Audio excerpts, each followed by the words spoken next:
ഒരു വീടും ഇങ്ങനെ തകരരുത്. ഇന്നലെ കൊണ്ടോട്ടിയിൽ സ്വത്ത് തർക്കവുമായി ബന്ധപ്പെട്ട് സഹോദരന്മാർ തമ്മിലുള്ള തർക്കത്തിൽ ഒരു സഹോദരൻ്റെ ജീവൻ നഷ്ടപ്പെടുകയാണ്. മറ്റൊരു സഹോദരൻ്റെ ജീവിതം ജയിലിലുമായി. ഒരു കഷ്ണം സ്ഥലമോ കുറച്ച് പണമോ ഒരു വീടോ ഇതാണോ ഒരു കുടുംബത്തിൻ്റെ അവസാനം?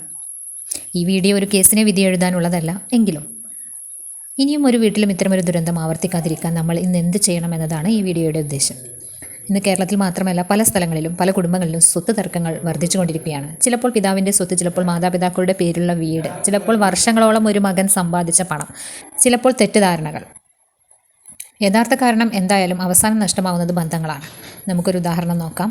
ഖാദർ എന്നൊരു യുവാവ് വർഷങ്ങളോളം പ്രവാസത്തിൽ കഷ്ടപ്പെട്ടു. സ്വന്തം ആഗ്രഹങ്ങൾ മാറ്റിവെച്ചവൻ കുടുംബത്തിന് പണം. കാലം കടന്നു, പഴയ വീട് പൊളിച്ച് മനോഹരമായ പുതിയ വീട് പണിതു. കുടുംബം സന്തോഷിച്ചു.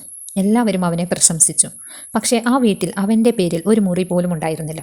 വർഷങ്ങൾക്കു ശേഷം രോഗം അവനെ പിടികൂടി. ജോലി ചെയ്യാൻ കഴിയാതെ പ്രവാസ ജീവിതം അവസാനിപ്പിച്ച് നാട്ടിലേക്ക് മടങ്ങേണ്ടി വന്നു. അപ്പോഴാണ് അവനൊരു സത്യം തിരിച്ചറിഞ്ഞത്. ജീവിതം മുഴുവൻ സമ്പാദിച്ചത് മറ്റുള്ളവരുടെ പേരിലായിരുന്നു. തൻ്റെ പേരിൽ ഒരു തുണ്ട് ഭൂമിയോ ഒരു ചെറിയ സമ്പാദ്യമോ പോലുമില്ല. ഒരിക്കൽ എല്ലാവർക്കും താങ്ങായിരുന്ന കൈകൾ ഇന്ന് സഹായത്തിനായി നീളേണ്ട അവസ്ഥയായി. മരുന്ന് വാങ്ങാൻ പോലും മറ്റുള്ളവരോട് കടം ചോദിക്കണം. 5 രൂപയുടെ ആവശ്യം വന്നാലും ആരുടെയെങ്കിലും മുന്നിൽ കൈ നീട്ടണം. ഒരിക്കൽ ഇക്ക അയച്ച പണം എന്ന് സന്തോഷിച്ചിരുന്നവർ ഇന്ന് അവനെ ഒരു ബാധ്യതയായി കാണാൻ തുടങ്ങി. അവൻ ആരെയും കുറ്റപ്പെടുത്തില്ല, കാരണം അവൻ സ്നേഹിച്ചത് കണക്ക് കൂട്ടിയല്ല. പക്ഷേ ജീവിതം അവനെ ഒരു വലിയ പാഠം പഠിപ്പിച്ചു. കുടുംബത്തെ സ്നേഹിക്കൂ, അവർക്ക് വേണ്ടി ജീവിക്കൂ, എന്നാൽ നിങ്ങളുടെ ജീവിതം സുരക്ഷിതമാക്കൂ. സ്വന്തം പേരിൽ ചെറിയൊരു സമ്പാദ്യം ഉണ്ടാക്കൂ, ആരോഗ്യം സംരക്ഷിക്കൂ, നാളെക്കുറിച്ച് കരുതി വെക്കൂ.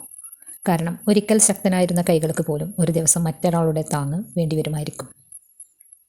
സ്വന്തം ജീവിതം സുരക്ഷിതമാക്കുന്നത് സ്വാർത്ഥതയല്ല, അത് നിങ്ങളുടെ കുടുംബത്തിനും നിങ്ങളോടുമുള്ള ഏറ്റവും വലിയ ഉത്തരവാദിത്വമാണ്. ഇത്തരം അനുഭവങ്ങൾ ചില കുടുംബങ്ങളിൽ സംഭവിക്കാറുണ്ട്. അതുകൊണ്ടാണ് ഞാൻ ഇന്ന് മാതാപിതാക്കളോട് പറയാൻ ആഗ്രഹിക്കുന്നത്. നിങ്ങളുടെ മകൻ ജോലി കിട്ടി സമ്പാദിക്കാൻ തുടങ്ങുമ്പോൾ അവനോട് പറയും, മോനെ, കുടുംബത്തെ സഹായിക്കുന്നതോടൊപ്പം നിൻ്റെ ഭാവിയും സുരക്ഷിതമാക്കണം. നിൻ്റെ പേരിലൊരു സമ്പാദ്യം ഉണ്ടാക്കണം. നാളെ നിനക്കും ഒരു കുടുംബം ഉണ്ടാവും. ഇത് സ്വാർത്ഥതയല്ല, ജീവിതത്തെ വിവേകത്തോടെ കാണുന്നതാണ്. അതുപോലെ മക്കളോടും ഒരു കാര്യം പറയാനുണ്ട്. പിതാവിൻ്റെ സ്വത്ത് ഇന്നല്ലെങ്കിൽ നാളെ നിയമപ്രകാരമുള്ള സമയത്ത് ലഭിക്കേണ്ടതാണെങ്കിൽ ലഭിക്കും.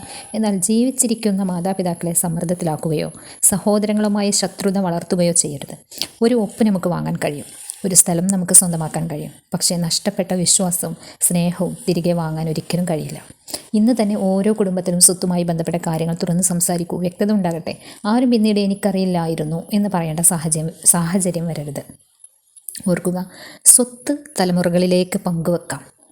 പക്ഷേ പകയും വിദ്വേഷവും ഒന്നും തലമുറകളിലേക്ക് പങ്കുവെക്കാതിരിക്കുവാൻ വേണ്ടി കൂടിയാണ്. സ്വത്ത് തലമുറകളിലേക്ക് പോകാം, പക്ഷേ അതോടുകൂടി പകയും വിദ്വേഷവും കൂടി പോവാതിരിക്കാൻ നമ്മൾ ശ്രദ്ധിക്കണം.